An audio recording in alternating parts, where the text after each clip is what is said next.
Good afternoon, and thanks so much for joining us for our Gateway Careers in the Sugarcane Industry webinar.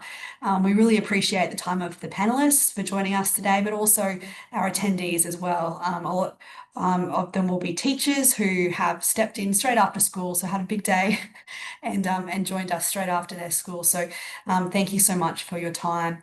The best way for the attendees to pose questions to our webinar today is to put them into the chat or into the Q&A section, and I'll keep an eye on that and put those questions to our panelists as we go. Don't hold your questions till the end. Please just put them in. We'll try and keep today as dynamic and as linked to your interest as possible. So if we're sort of talking about something you're interested in and you would like us to go further, or if there's something that we haven't mentioned that you'd like us to touch on, please do just drop something into the chat or the Q&A function, and we will put those questions straight to our very knowledgeable what am I trying to say? Our very knowledgeable panelists today. So we have three people here today who are well into their career, and they're going to share with us what their career has looked like so far and where it's heading in the future. And we're also lucky to have a student with us too who is studying their PhD in sort of, the university phase of their career as well. So that will be an interesting add-on as well to hear from Alyssa. So we might we'll save Alyssa for a little bit later, and we'll start our discussion today with Heidi, Scott, and Leah. So what I might do is just go around the room and just get each of you to introduce yourselves and what you do as a job. I'll start with you there, Heidi. What do you do for on the day to day? So hello everyone. My name is Heidi de Clou. I have got a PhD, so some people call me doctor, but I don't feel very comfortable with that. I work for Sugar Research Australia. I am originally from South Africa. I've been in Australia for 7 years now in this organisation. And my role is the head of laboratory services. So I'm based in Brisbane. I look after a 1,300 square metre laboratory facility that houses various disciplines. And we basically look at providing all the data that supports the research that we do for the sugarcane industry here in Australia, looking at both research and development as well as providing services to our millers and our growers. I don't know how much more detail you want me to go into just yet. If you just want to go around the room and see who's who. While we've got you, Heidi, while you're sort of explaining your role, what does a typical day look like for you, in that position as head of lab services? Well, no day is the same, put it this way.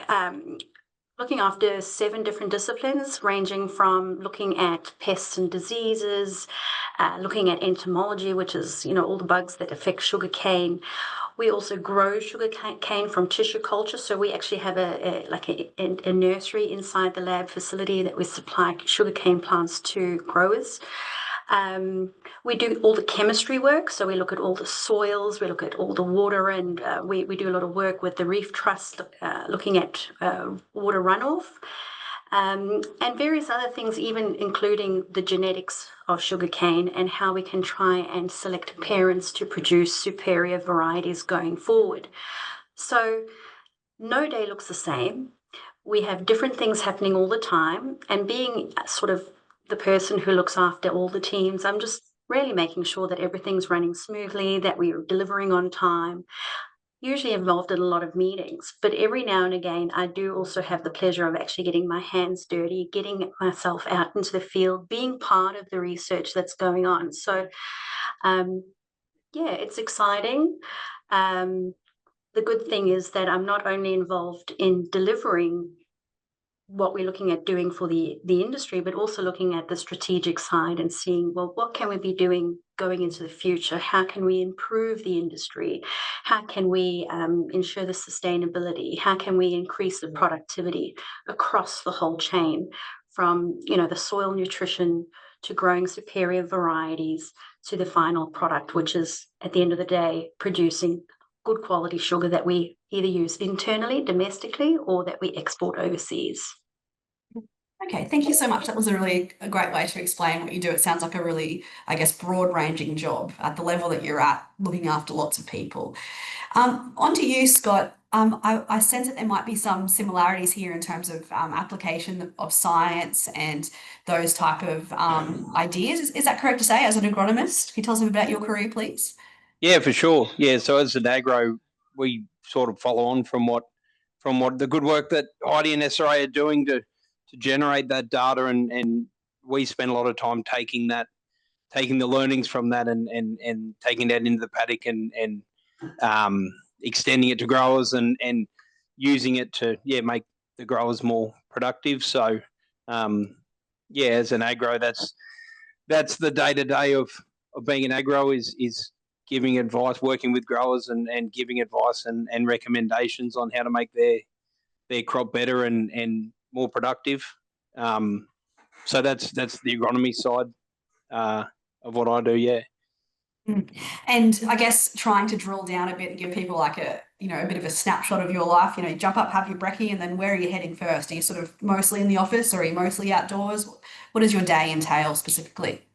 A bit of a mix, yeah. So I'd sort of do lots of different things, but yeah, plenty of time in the paddock looking at weeds and sugarcane crops and what they need and solving issues that are arising. And then time in the office. We're a retail business, so we supply a lot of the inputs like fertilizer and chemicals. So it's recommending them. It's then the nuts and bolts of making sure that stuff gets ordered and delivered and is there in a timely manner to be applied when needed.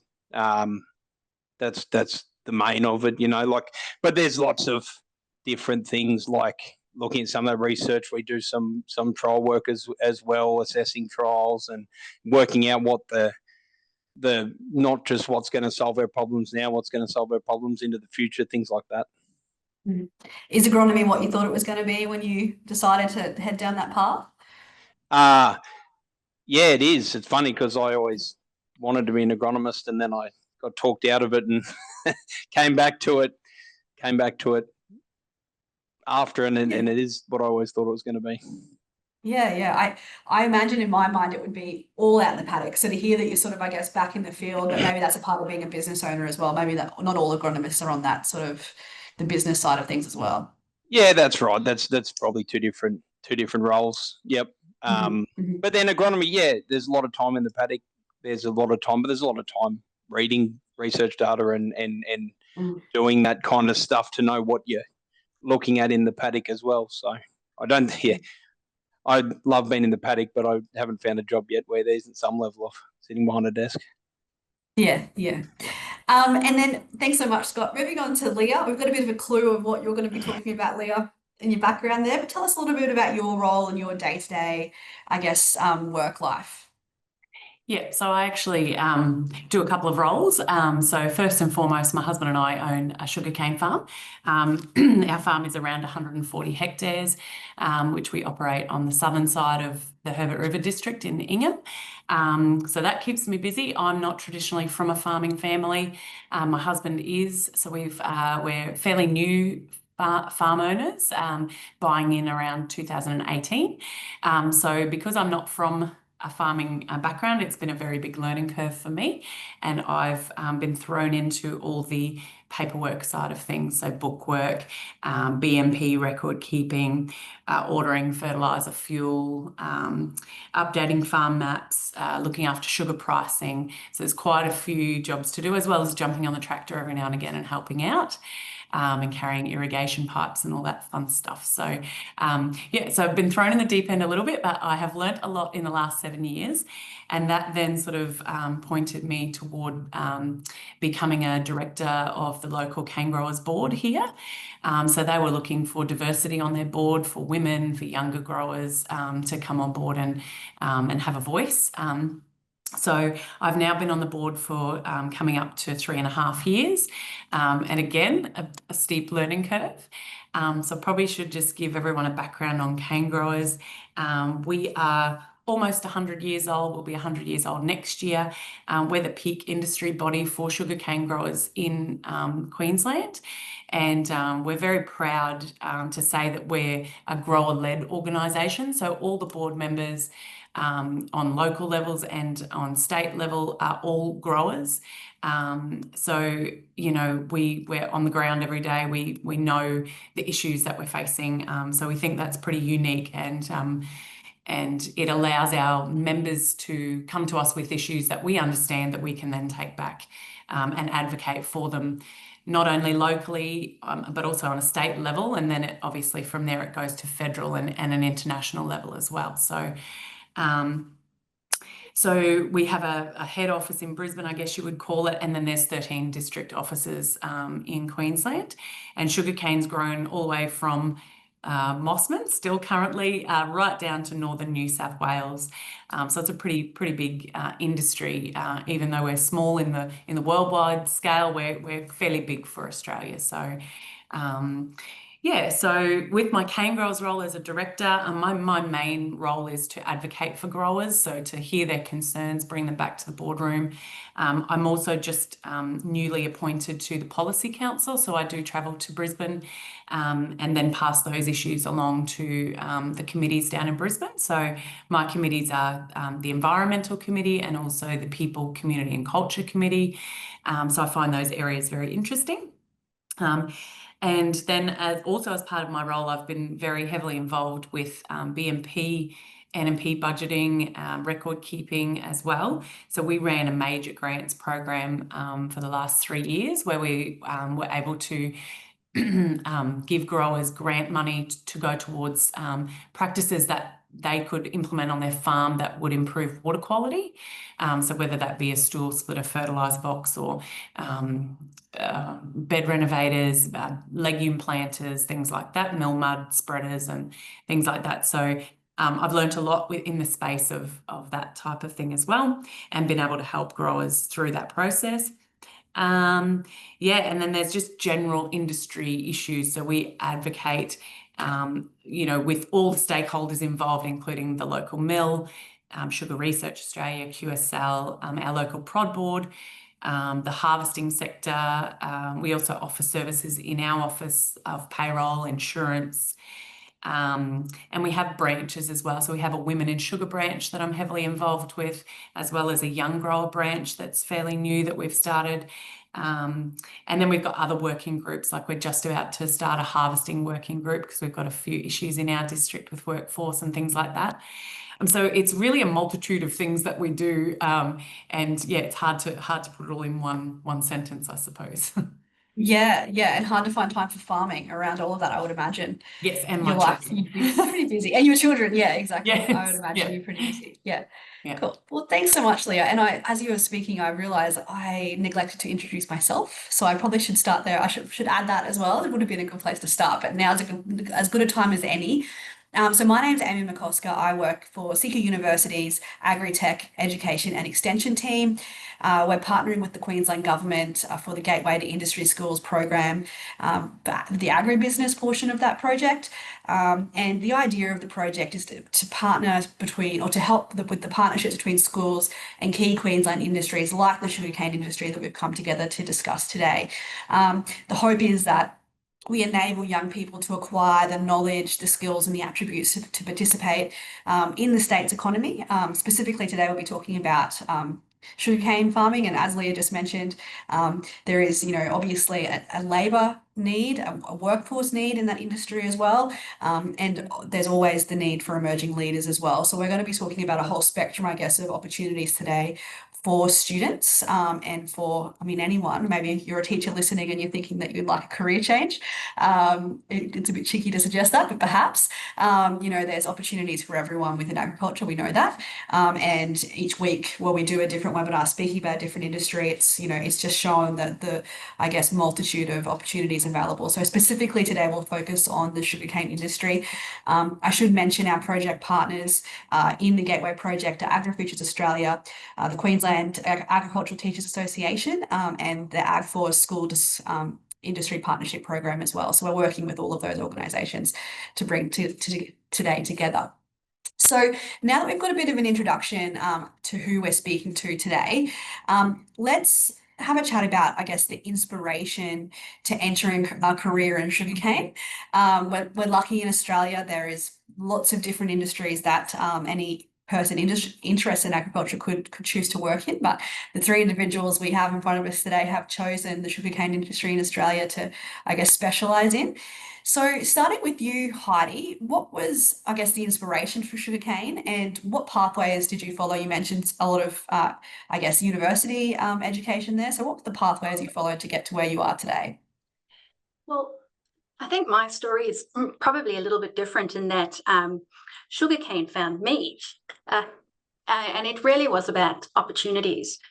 I was at university in South Africa, and South Africa is also a very strong sugarcane growing country. And I was in my honours year. I was doing a degree in applied chemistry.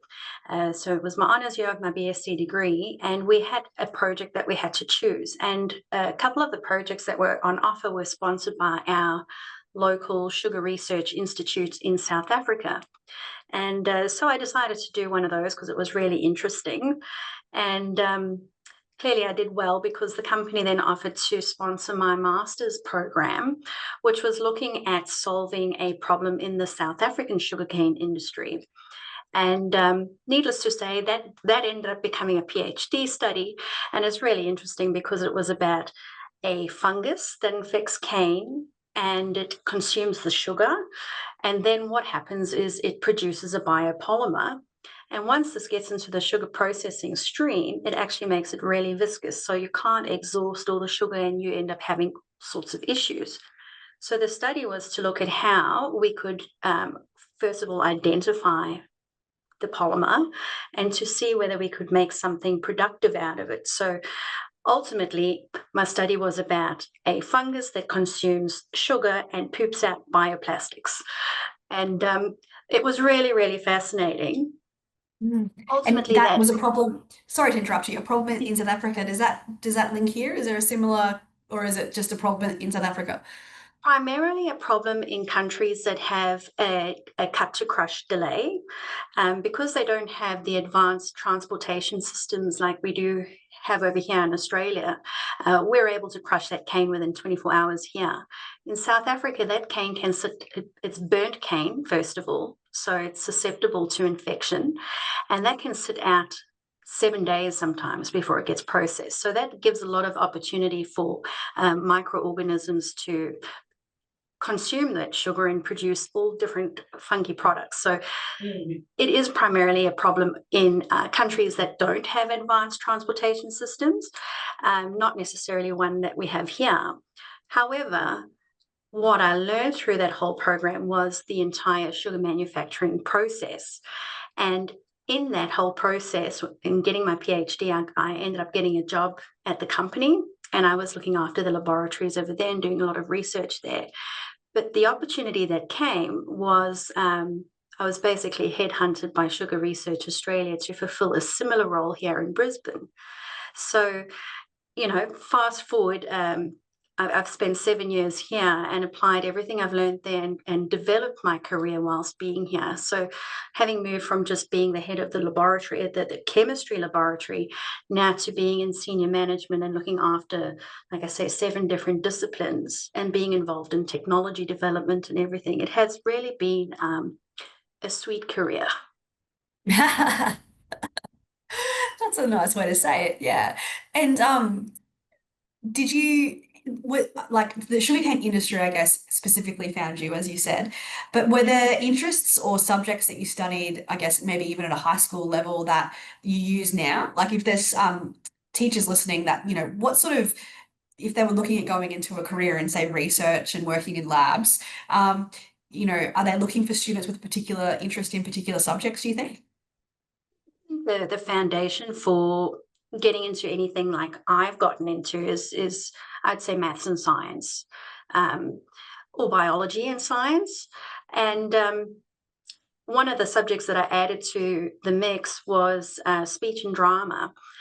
Because I was a very shy person at school, I found that was a way for me to be able to now express what I've learned and convey it to people in a way that is accessible to them, because one of the biggest challenges I think is if you're doing complicated things and using complicated technologies, you want to be able to share that with people who perhaps don't have a scientific background, so that they can actually appreciate what's been developed or what's available to them, so that they can then put that into practice and get benefit out of it.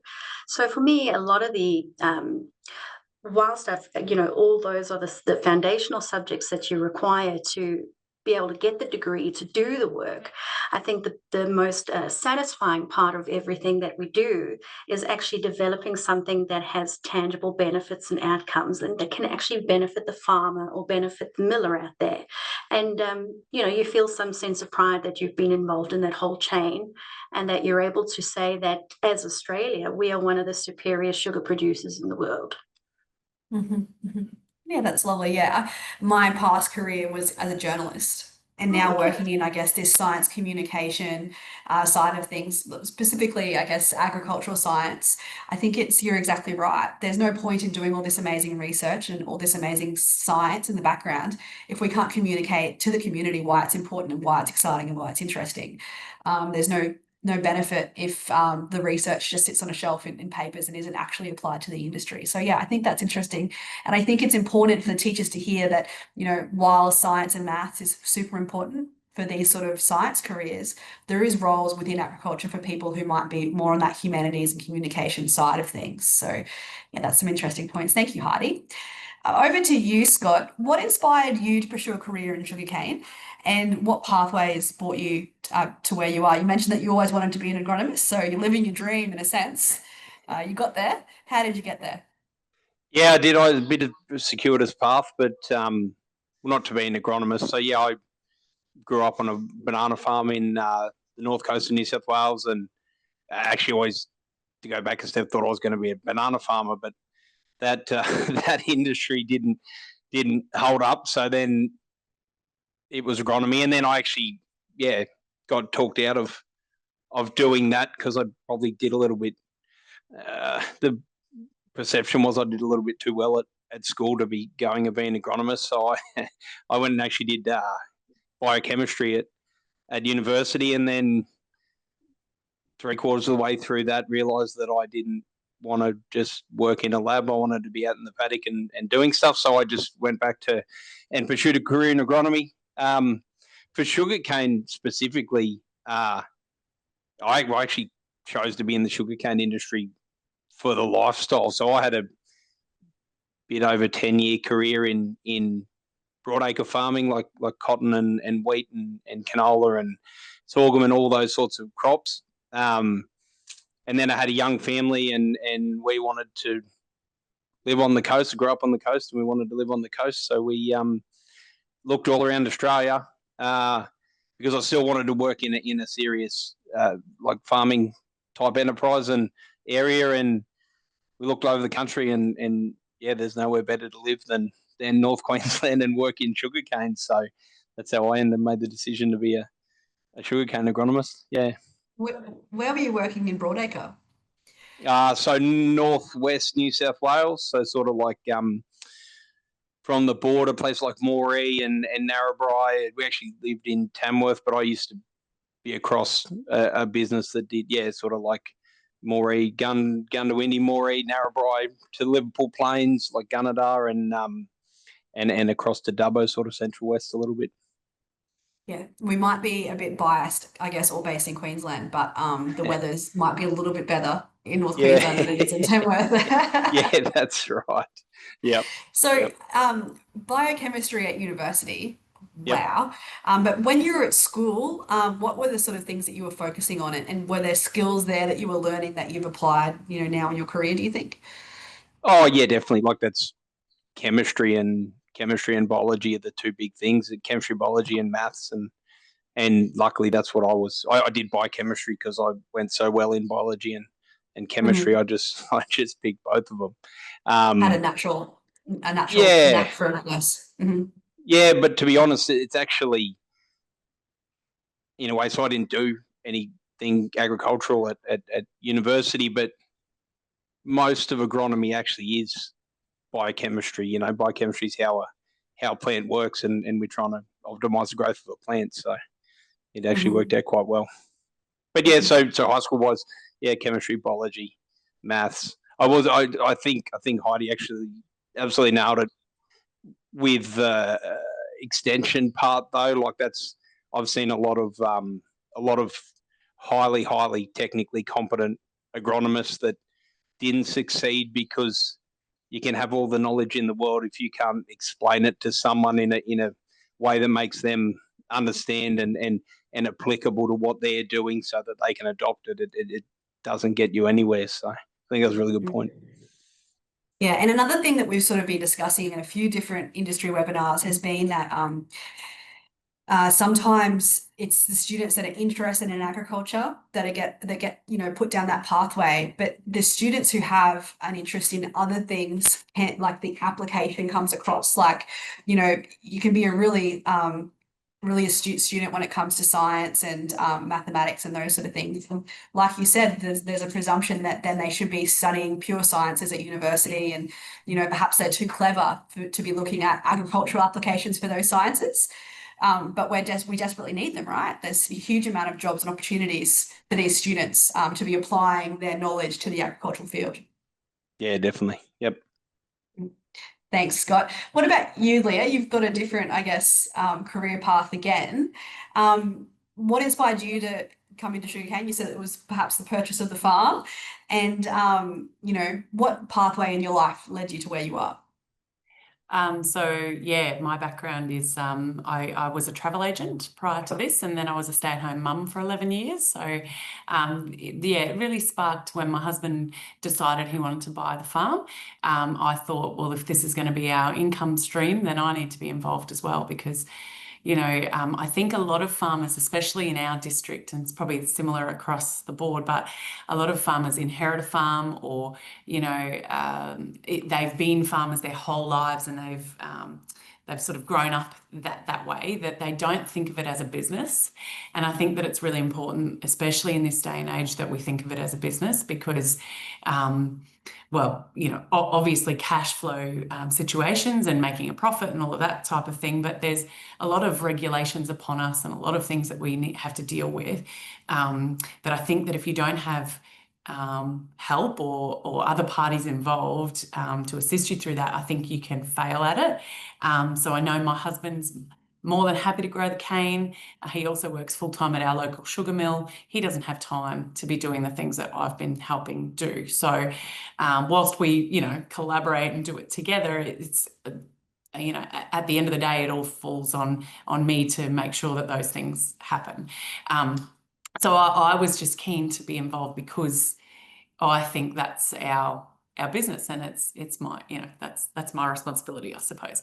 But being on the board was a different thought process. I think that, my initial thought process was that I'm not qualified to be on the board. I'm only a brand new grower. I don't understand the ins and outs of everything. But actually the local management here and the local board encouraged me to jump on the ship. And it was mainly for diversity, and so that they had that young female and a small grower on their board, so that other people in our district felt comfortable, felt like they had a relatable person on the board to come to with issues and things like that. So that was an encouragement from the people already here. But things that sort of helped me get to that stage, I went to almost every training course that Canegrowers offered, business essentials and BMP training and all of that type of thing, as well as, the prod board. I'd go to the walk and talk days and the SRA days, and I just gathered as much information as I could, because my husband couldn't attend all of those things. So I gathered all that information, and then I think that really helped me being on the board. But the other thing about being on the board is that I'm the second female that's been on the board in history, and there is one other lady in front of me who's only here 6 months before me. I think that the board really value because she comes from a different background as well. I think they value that other opinion at the table. So we look at things from a different, maybe from a more professional stance, because they are all growers. We're not a professional board, to be able to bring in things like HR and workplace health and safety and thought processes around how this would fit in a normal workplace, I suppose. It helps them, make decisions and things as well. So, yeah. Yeah, as we mentioned before, like you're like a jack of all trades. You've got so many responsibilities, and it's and then you went and took on more as well by joining the board and sharing your your time. And that's so cool that you're the second out of the whole history of 100 years of cane growers, the second woman on a board. That's really cool. Yeah. I think that now might be a really great time to see if Alyssa's available to turn on her camera and her microphone and share with us a little bit about being a student. Hey Alyssa, thanks for your time. So we've been talking this afternoon, to Heidi, Scott, and Leah, three people who have had, I guess, long careers already within the sugarcane industry. And we've heard about the sort of pathways they've followed to get to where they are. Could you share with us a little bit about where you are up to in your career, please? Yeah, so I'm nearly halfway through my bachelor. I'm doing a Bachelor of Agriculture and a Bachelor of Business. Majoring in agribusiness through the University of New England. So nearly halfway through that. It's a 4-year course. And I've been here for just over 18 months now, working under Scott and like working the field and doing stuff in the office as well, getting the ins and outs of it. Yeah. Oh, and so what did you study at school to get into the course that you're in? So the prerequisites was math and biology, which I did that. I didn't do any chemistry at school. I did grade 9 chemistry, which is very, very basic. But we're getting all the base level stuff as well in our first and second years of uni, which really helped me through it as well. But yeah, definitely the math and biology, that kind of components helped me through the university side of it. Yeah, and what you're learning at university and now you're working with Scott, is it what you'd hoped? Are you experiencing what you thought it would be like, or is it different again when you're working actually in the role? I definitely think there's a lot more to it than what I thought. I've come off a cane farm and that, and seeing what dad and boys do at home, and compared to what we have to do here, it's definitely a lot different and a lot more structured, I think, than I thought it'd be. But I also really do enjoy it, and it's a great opportunity, I think. Yeah, cool. Awesome. And so what are you hoping to do once you finish? I suppose Scott's here, so I shouldn't ask you. But what are your hopes in your career? What are you hoping to achieve after you finish university? I definitely want to keep working in agronomy, and I love the reseller part of it as well, like going out, delivering chemical, talking to the growers about it and what they're using and what's going on in that. I definitely love that side of it, so definitely keep working in agronomy. I love the sugarcane industry. I grew up in it and my whole family does it, so it's definitely a part of my life. So Where you want to be. Yeah. Well, thank you so much for your time, Alyssa. Sorry it's been quick. We're quickly sort of running towards the end of our 4:15 is the end of today's webinar, but I really appreciate your time, and I think you've added a really interesting dynamic to today's discussion. So thank you so much. thank you. Thank you. So isn't it nice to look back at the very beginning of someone's career, guys? We've been talking, I guess, years and years into what you've achieved. We're looking back at Alyssa, and she's at the very start line. And some of the people who are listening today, the teachers, will be giving advice to their students who are even earlier in their career, I guess, than Alyssa, because they're really at that genesis moment of thinking of what they want to do.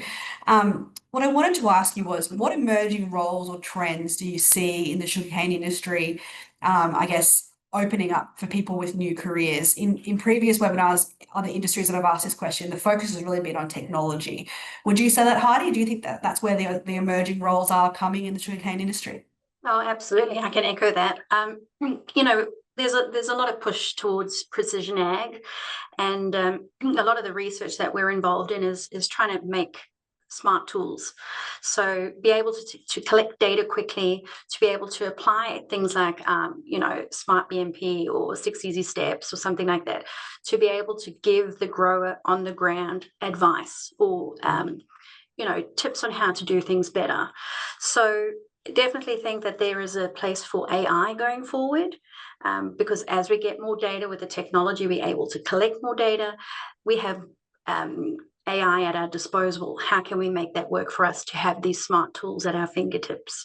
Also, from a research point of view, I can see a lot of robotics coming into the future as well in the sugarcane industry, particularly when it comes to things like tissue culture, how we can mass produce tissue culture, a lot of robotics there. So, being in the research organization that looks at the whole plethora of things that go into producing and manufacturing sugar, it's amazing that we have the likes of entomologists, pathologists, we've got engineers, software as well as mechanical, chemical engineers. We've got people who are involved in communications, as we were talking about earlier. It's so important to be able to communicate and get the message out there about all this amazing work that we're doing, and how they can benefit the industry. So absolutely, we've got a massive team. We've got about 130 permanent staff that work at Sugar Research Australia. We've got head office and our main laboratories here in Brisbane, and then we've got 9 research stations, as Leah mentioned, going all the way from the northern Queensland region up in Cairns and down to the southern New South Wales. So there's certainly an opportunity to be dotted pretty much anywhere across the green belt, if we want to call it that. And there's opportunity for people with various skills and backgrounds to be able to come into this industry and contribute. Before we move on, the last question, and I'll try and zip it into this answer for each of you as well. If teachers are looking to engage with Sugar Research Australia and would like to bring students for, say, a visit, or invite someone from Sugar Research Australia to come to the school, what's the best way to get in touch with you guys? The best way to get in touch with us is just I think it's sra@sugarresearch.com.au, or just click on our website and say contact us. We are more than happy to engage. We love having students come through. We love to be able to share with people and see their eyes light up when they realize how much more is involved in producing sugar and growing sugarcane. We have these fabulous facilities here in Brisbane. We have tours that we host, so we're more than happy, if you're local to Brisbane, for you to come out. Otherwise, you can go to any of our research stations. They'll arrange a tour for you, show you what the paddocks look like, meet our teams. We've got field pathologists. We've also got some agronomists, so we can actually get the kids involved and show them what we do, firsthand at each of the research stations as well. So, and we encourage it. We would love to have that. That's been music to the ears of the teachers listening, I'm sure. Thank you so much, Heidi. Over to you, Leah. When we talk about technology, jobs of the future, I'm sure some of that, Heidi mentioned there's some AI assistance with things like HR. I mean, that must be music to your ears, where you've got so much paperwork that you're working with. Are those where you see the emerging careers, or is there something else that I'm missing there? Yeah, pretty much what I had written down was software development. That's a big talking point at the moment. We've been trying to help people through BMP, and because there's not enough agronomists in our district, we've been trying to help growers do their own budgeting and do their own record keeping. And that's a challenge because these growers are not computer literate necessarily. So we really need an app or a web-based program that they can use. So certainly software development's a big thing. Agri-tech with drones, robots, all that type of thing. Yeah, so all of those things. But I mean, we have a list of career pathways that relate to the sugarcane industry that go all the way from electricians to boilermakers to welders to there's a list of about 200 different career paths. So I don't think it matters what your interest is. I don't think you have to necessarily say, okay, well, I have to do biology, or I have to do agronomy, or I have to do. You could apply your passion into the sugarcane industry, regardless of what you do. And it's not just boring sitting in a tractor, because obviously that will move forward. So yeah. I'm happy to send you the list if you like. There's quite a few that's written down here. Perfect. And as a farmer, if a teacher in your region would like to bring some students to your farm, what are the things that go through your mind? Like, is that something that you're open to? What's the best way for them to initiate that? Yeah. I think that most farmers in our district are more than happy to host people. We all have public liability insurance, so we're all covered with that type of thing.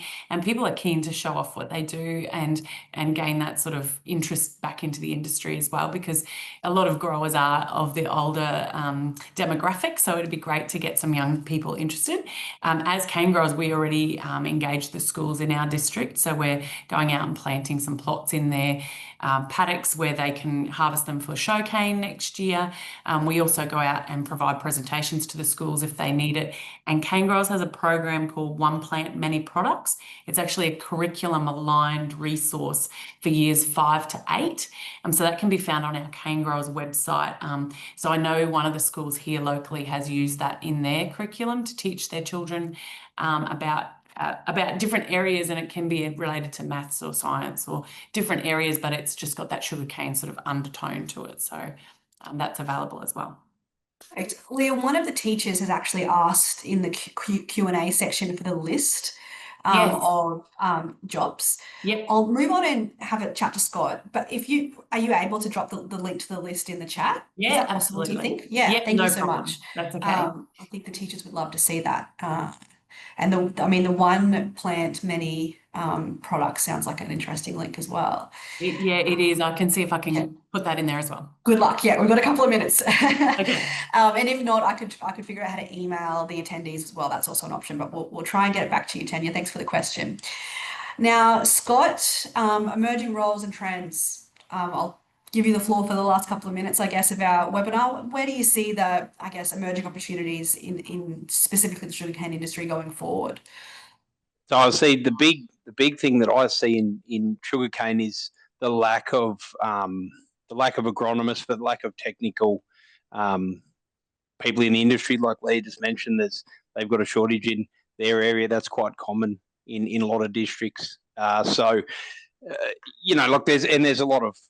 there's a lot of we talk about all the emerging trends and that sort of stuff, but I think there's challenges and there's opportunities in all of that, but having, like I said, as an agronomist, having someone to help growers through the challenges and opportunities that will present is really important, and there's a real lack of that in the industry, and to be honest, most of the agronomists that are in the industry are older, so it's a problem that's only going to get worse. So that was a big part of our motivation for putting Alyssa and Harrison on. We just saw that and thought someone's got to start putting some kids back into the industry. So we put them on, and I think I think as a young person coming in at the moment, I think that the sky's the limit, really. Like, if you're ambitious and you want to take it by the scruff of the neck, there's a hell of a lot of opportunity out there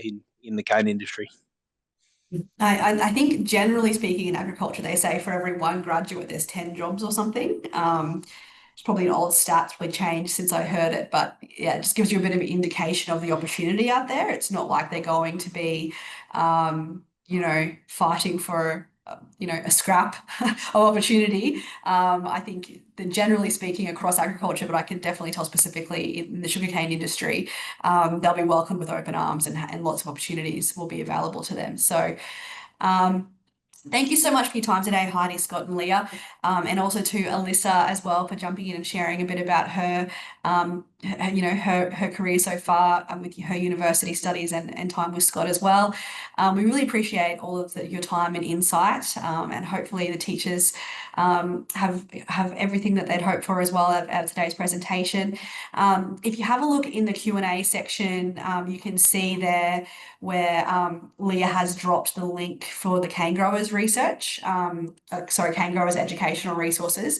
I've also dropped it in the webinar chat. I'm not sure if that's easier or harder for attendees to find, but it's in both places. And Leah's also kindly said that people can contact her through the Canegrowers through her Canegrowers email as well if they have any questions. So thank you again, everyone, for your time today. And all the best. I hope everyone has a good week and enjoys today. So thank you.